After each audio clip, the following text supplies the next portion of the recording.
Meghan spent her birthday bouncing around an empty kitchen in a party shirt, balloons in one hand, nobody else in the shot, while Harry's voice floats in from behind the camera like a man who wandered into a school play.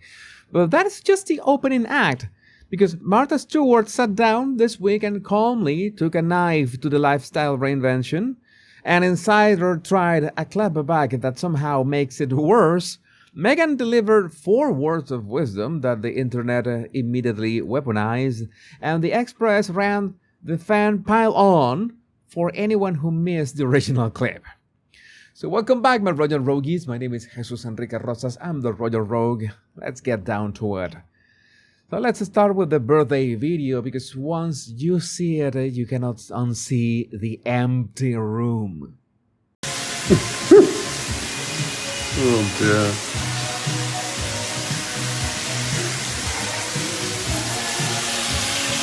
So that is Meghan barefoot in her own kitchen, white tee that says it's given Mrs. Paper Tiara headband, a fistful of happy birthday balloons, dancing like the guest of honor at a party where the guest list never got printed.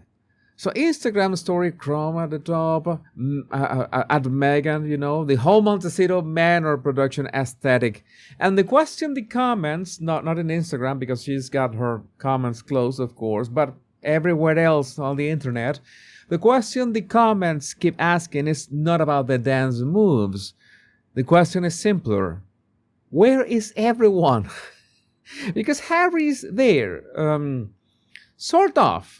You hear him. He laughs. He says, "Oh dear," from somewhere behind the lens, which is the audio equivalent of a man who showed up for moral support and then discovered he had been cast as the boom operator. The dogs get paper hats in a second clip. Meghan laughs. The hats fall off. Harry says, "Oh dear," again. It's cute if you freeze it as a private moment.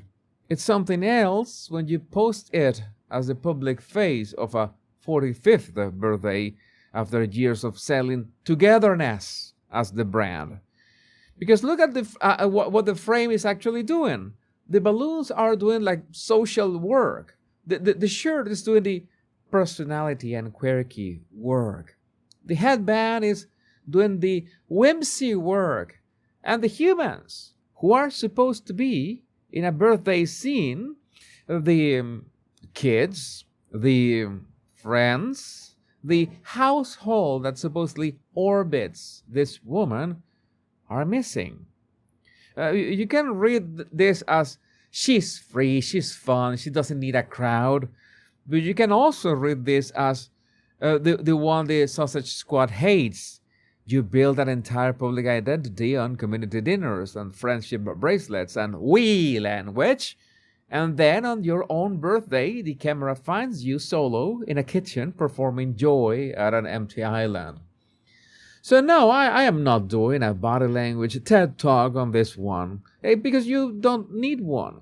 You can see it for yourself.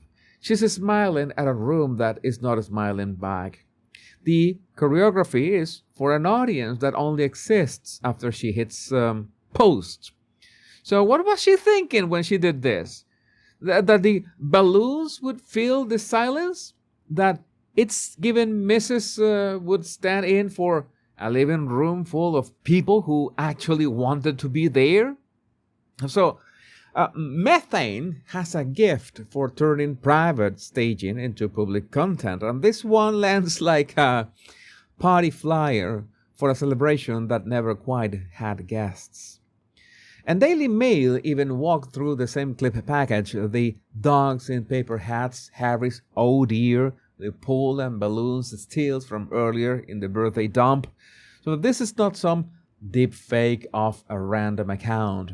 This is the official story posted by the official handle about the official birthday, and the official story still cannot put a second adult face in the frame without hiding him behind a lens. That is the whole joke, and at the same time, the whole problem. And once that image is in your head, Martha Stewart walked into the chat like the adult who finally showed up to the dinner party with the notes. Martha, on camera, calm as a weather report, she said that she had a dinner with Meghan, same California table, same night. Not her guest, she makes that clear. A couple of words between them, but nothing more. And then the line that detonated half of the timeline. Meghan had just gotten back from the palace, and Martha knows she was talking about it. So that is not a throwaway line. That is a professional homemaker, the original lifestyle brand, sitting in a wicker chair and casually explaining that the woman who built a media empire on privacy and leave the kids alone could not stop narrating a private high-grove visit at a dinner party full of people with phones and opinions. So the palace visit was supposed to be, quiet, private. Harry had reportedly agreed that the reunion stayed off the public stage. No photos, no play-by-play. And then Martha, who has no reason to do the sausages a favor, says out loud that the room was getting the after-action report anyway. She also did the career autopsy, and she did not blink. Actress to princess to homemaking guru on a streaming show. And I quote, "It doesn't sort of follow." End of quote. That was savage. That sentence is doing more damage than a tabloid headline because it comes from the woman whose lane Meghan has been trying to rent. Authenticity, Martha says elsewhere all the time, authenticity is everything. Knowing your subject matter matters.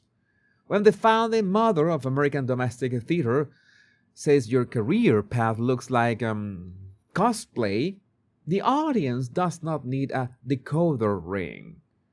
So if you want the longer sit down, the version where she's laughing while she draws the boundary, it's the same energy stretched out. So yeah, this is we're not talking about a YouTube ranter. She's an 80-something legend who has survived prison, television, and the entire American media cycle, and she's mildly amused that someone tried to skip the apprenticeship. Yeah, you look at her hands, you look at the little smile, she's not shaken. She is trying to sort the thing, and the internet correctly read that as a roast dressed as manners. Which brings us to the clapback, because of course there was one. Within a news cycle, a source close to Meghan appears in the Mirror and the Daily Mail to explain that Martha must have been confused. They were not seated near each other. Meghan was asked about Europe by someone else and said it was nice, and that was the extent of it. She remains a fan of Martha. The Daily Mail even notes they asked the reps for comment, which is the journalistic equivalent of leaving a voicemail into the void. But now, I want you to sit with that defense strategy for a second. The claim on the table is that Meghan was briefing a dinner party about a private royal reunion. The rebuttal is not, she never mentioned the king. The rebuttal is, Martha was sitting too far away to hear correctly, and also Meghan only said the vacation was nice. That is a very specific kind of walkback. It does not say the subject never came up. It says the volume was lower and the audience was smaller. In Montecito crisis communications, that counts as kind of a win. In the real world, however, it sounds like someone writing a caption under a fire and calling it a candle. So, also notice the flattery sandwich. Martha was confused. Meghan is still a fan. Please stop noticing that the original lifestyle queen just described your Netflix show as a non sequitur. The Sausage Squad will call this classy restraint, but everyone else will call it what it looks like, a soft denial with a gift shop attached. And Raider had already framed Meghan as shaken by Martha's criticism, which is a delicious verb if you think about it. Shaken is what you call someone when you want the headline to sound dramatic and the subject to sound fragile. So whether she was actually shaken, nobody outside that kitchen table can prove. What we can prove is that her camp felt the need to answer.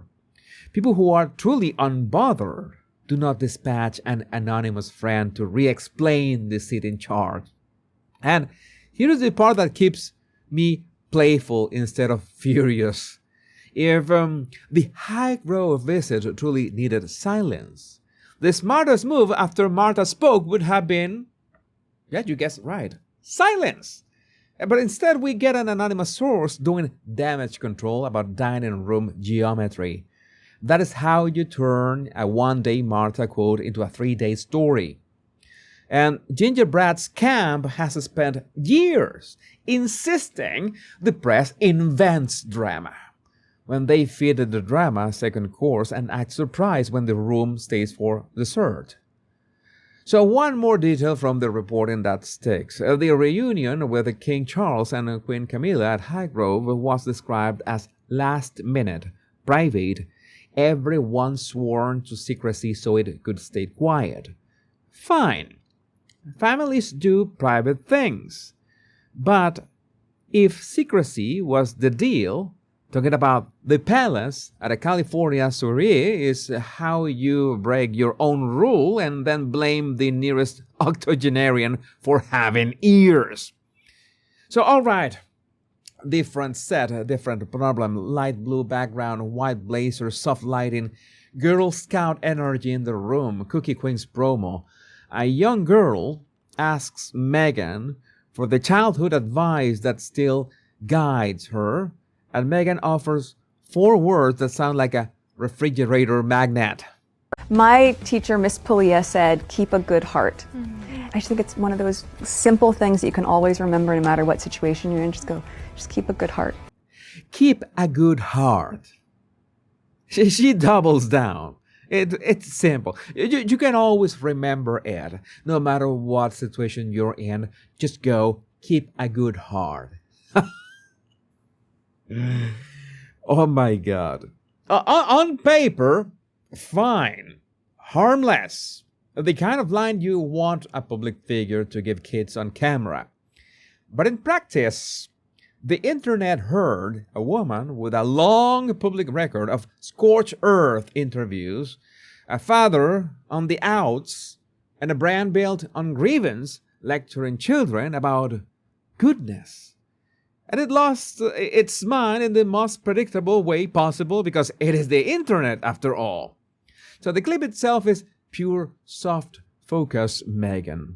Eyes down, thoughtful pauses, the careful hand gestures, the teacher energy someone helpfully stamped on the meme edit. It looks designed to travel as wholesome content. Cookie Queens is the Archwell documentary she executive produced with Harry, and the tasty video is the marketing arm. Now, none of that is sinister by itself. Documentaries need promos. Kids ask questions. Adults should answer them. What makes it kino is the mismatch. The advice is frictionless, but the biography says otherwise. When you have spent years telling the world how poorly you were treated, then pivot to keep a good heart for the Girl Scouts, you're asking the audience to hold 2 movies in their head at once. Most people will pick the one with better continuity, which is exactly what the Express captured when the comments roll in. The paper ran the fan fury version, and the quotes are doing stand-up comedy without trying. One person wrote, essentially, that Meghan never took her own advice, and another said you have to have a good heart to keep a good heart. A third went for the jugular and suggested that people who preach kindness the hardest are often the ones who need, to practice it the most. Someone else said it went in one ear and out the other, and yes, the inevitable line. A good heart? Meghan, not sure you have one at all. But there were defenders as well. Someone called it wholesome and said they cannot wait for cookie queens. And yeah, that sentiment exists. It always exists. It is just a bit harder to listen to than the pile on when the clip hits the right nerve. And the express piece is useful because it is not inventing reaction. It is a screenshotting the weather. The same storm showed up on X in that one post that simply said that she never took the advice, which is why that video has been ricocheting through every royal gossip account with a pulse. So you don't need a focus group when the timeline writes the focus group for free. So I am not going to pretend social media is a court of law. It is basically measuring the mood. But the mood as well is useful data.